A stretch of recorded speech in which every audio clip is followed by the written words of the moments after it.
रुनुक झुनुक अंगना में नाच गई ननदी, रुनुक झुनुक अंगना में नाच गई ननदी। टीका देत ननद लेती नहीं है, टीका देत ननद लेती नहीं है। हरिवा के देख के मचल गई ननदी, हरिवा के देख के मचल गई ननदी। रुनुक झुनुक अंगना में नाच गई ननदी, रुनुक झुनुक अंगना में नाच गई ननदी। अंगूठी देती ननद लेती नहीं है, नतिया को देख के मचल गई ननदी। रुनुक झुनुक अंगना में नाच गई ननदी, रुनुक झुनुक अंगना में नाच गई ननदी।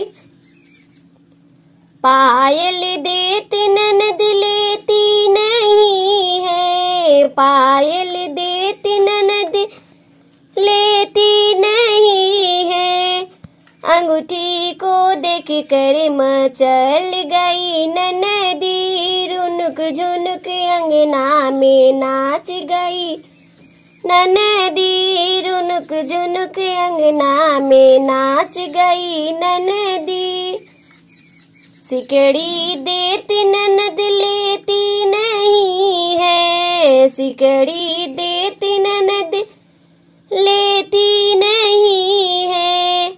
हरिवा को देख के मचल गई ननदी, कुंडल को देख के मचल गई ननदी। रुनुक झुनुक अंगना में नाच गई ननदी, रुनुक झुनुक अंगना में नाच गई ननदी।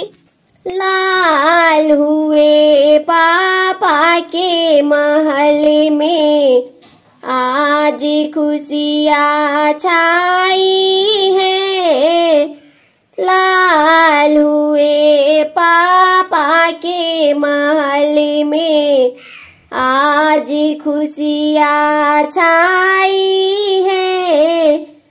सास बुलाई ओ नयाई, अम्मा दौड़ी आई है।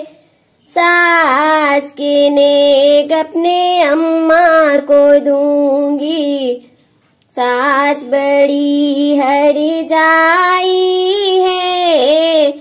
लाल हुए पापा के महल में आज खुशियाँ छाई है।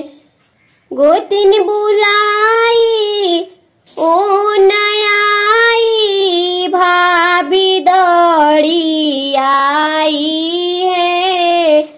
गोतिन के नेग अपने भाभी को दूंगी, गोतिन बड़ी हरि जाई है। लाल हुए पापा के महल में आज खुशियाँ छाई है। लाल हुए पापा के महल में आज खुशियाँ छाई है। ननद बुलाई ओ नयाई, दीदी दौड़ी आई है। ननद के नेग अपने दीदी को दूंगी, ननद बड़ी हरि जाई है। ननद के नेग अपने दीदी को दूंगी, ननद बड़ी हरि जाई है। लाल हुए पापा के महल में आज खुशियाँ छाई है। लाल हुए चाचा के महल में आज खुशियाँ छाई है। लाल हुए भैया के महल में आज खुशियाँ छाई है।